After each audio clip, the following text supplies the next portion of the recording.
So we've now trip trained, which means it's my job to take the person to the toilet on a regular interval and reinforce and do all of that. But I'm in charge.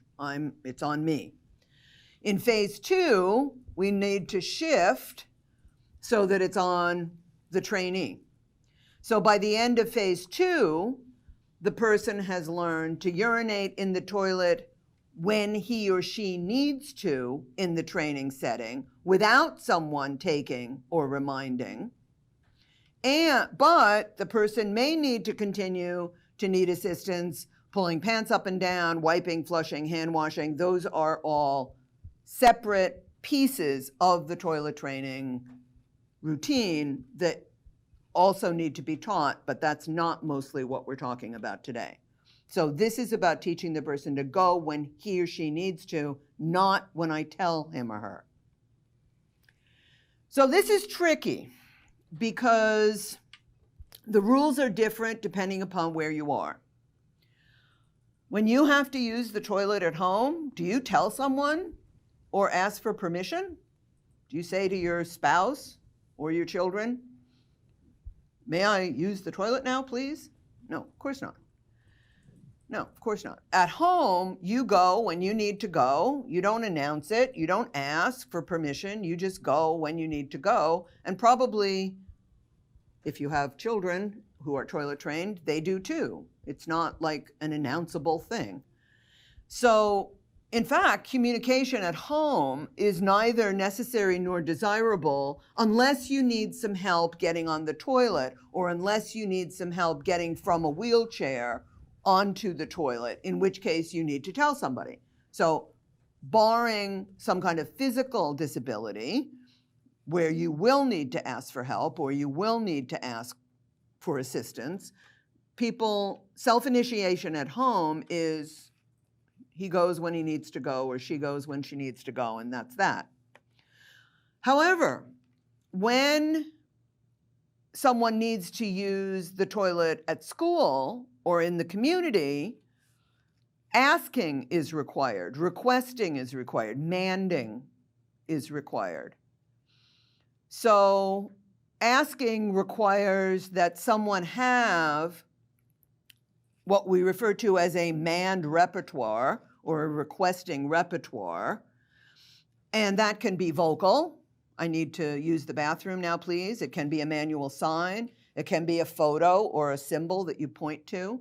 But the person needs to know how to ask for what he or she wants. If this is an individual who does not ask for anything when he or she wants it, that means he or she does not have an existing manned repertoire. Nobody's ever taught him or her to ask for what he or she wants when he or she wants it. First, you need to teach requesting or manding as a skill, right? So like if he never asks for his favorite toy, if he never asks for any food, if he doesn't know how to ask for what he wants, you have to teach him how to ask for what he wants first, right? Don't start with the very first thing he learns to ask for is going to the toilet. That's like asking me, the very first physical exercise I ever do is climbing Mount Everest, right?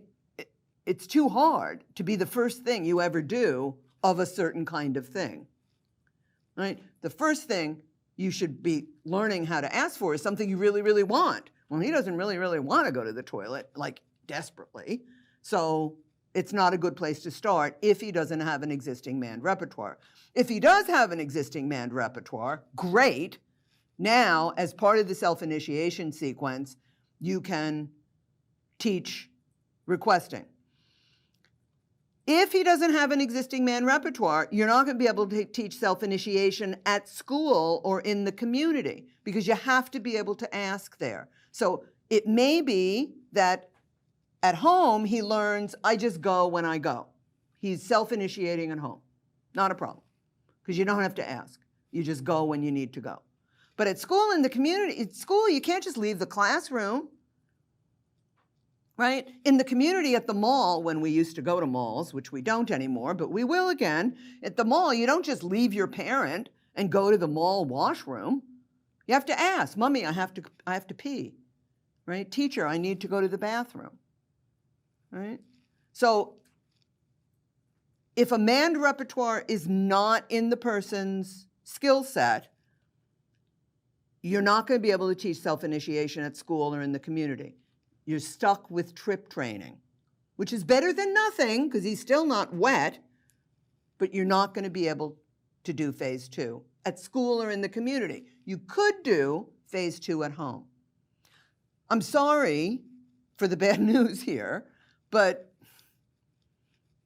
I'm just telling you the truth, right? Most people have an existing man repertoire. They can ask for what they want. They know how to do that. You're just adding one more thing. So it's not a big deal.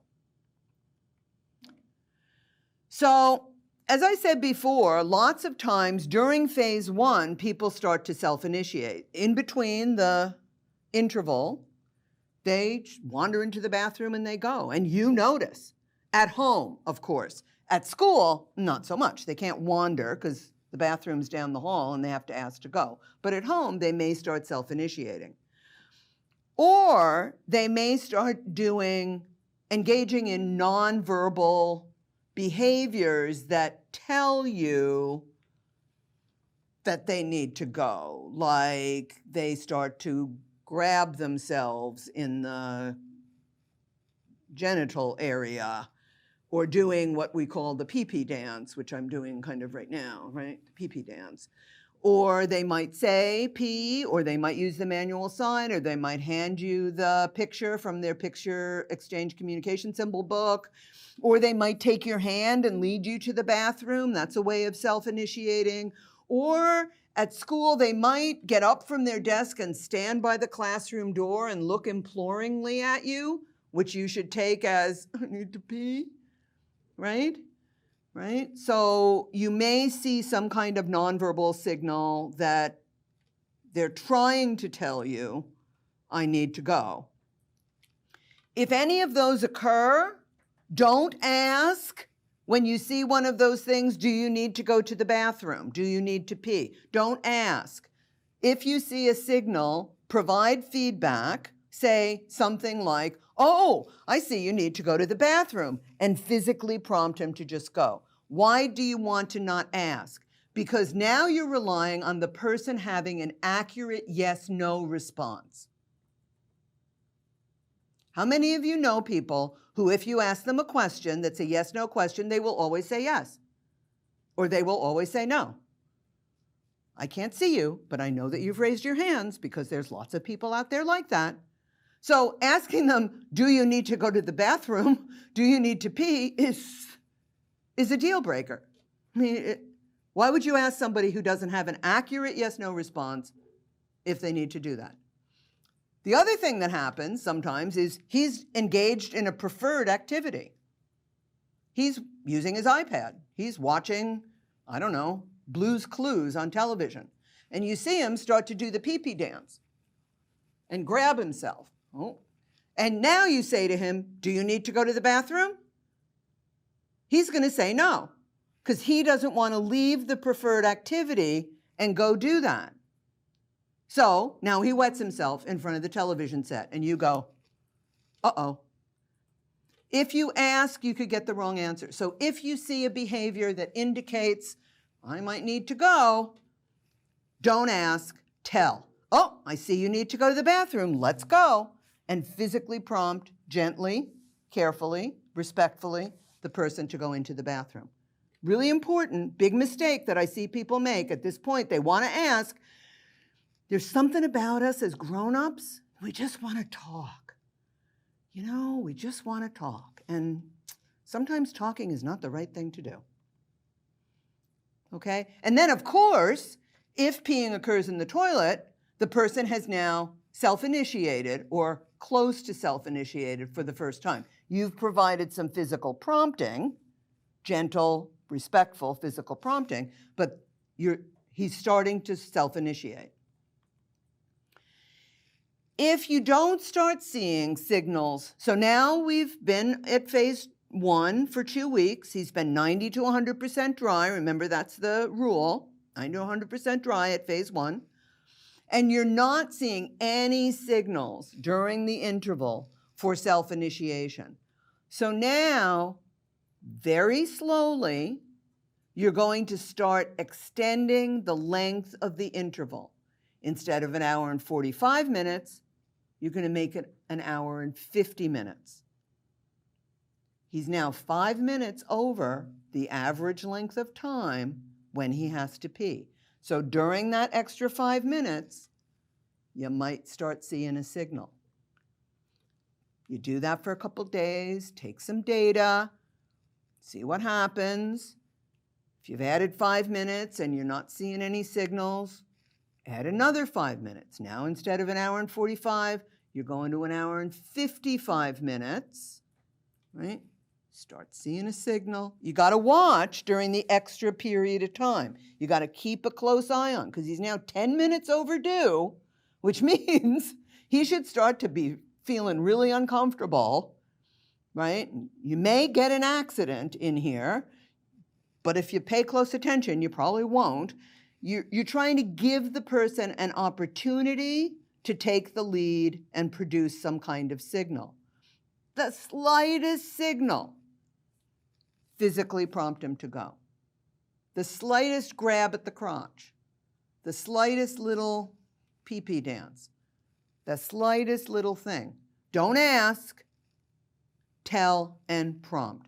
And when he pees in the toilet, which he absolutely should have to now, remember he's 10 minutes overdue, provide reinforcement. Enthusiastic, maybe not, because you know your learner and enthusiasm isn't in something he enjoys, but reinforcement for urination in the toilet as before. You have not stopped reinforcing urination in the toilet. You must not stop yet. You must keep reinforcing, right? And you continue to record T's and W's on your data sheet. You may get, as you start extending the length of the interval, some accidents. But that's okay, because you're going to react neutrally, and which provides feedback to the learner, you know, of a sort. And, you know, you are kind of calibrating here and giving him more responsibility, him or her more responsibility around taking the lead. If the whole thing falls apart and you're getting W over a long period of time, like a couple of days, 3, 4, 5, 6 days in a row, you may have moved too fast. You want to go back to trip training for another week or two and reestablish it and try again. Or if you're getting lots of W's in a row, you may be missing signals. You have to pay attention. You really need to watch your learner during this phase. Or you may be getting stingy with the reinforcer. You may think, well, he's trip trained. He doesn't need that every time. I don't want him to get I hear this all the time. I don't want him to get dependent on the reinforcer. At this point, don't worry about that. We're going to deal with fading the reinforcer in just a bit, right? Don't get stingy. Don't get stingy with your praise. However you're providing it, don't get stingy with your reinforcer, right? So phase 2 is finished when the person is self-initiating and staying dry around 90 to 100% of the time for at least 2 weeks. So now he goes when he needs to go, at home at least, assuming that home is a training setting. At school, he may still be at trip training because he doesn't have a manned repertoire, which you need to establish first. Remember I said that before, right? So if he doesn't know how to ask for what he wants, he's not going to be able to ask to go to the bathroom at school. So there may be a difference between what happens at school and what happens at home.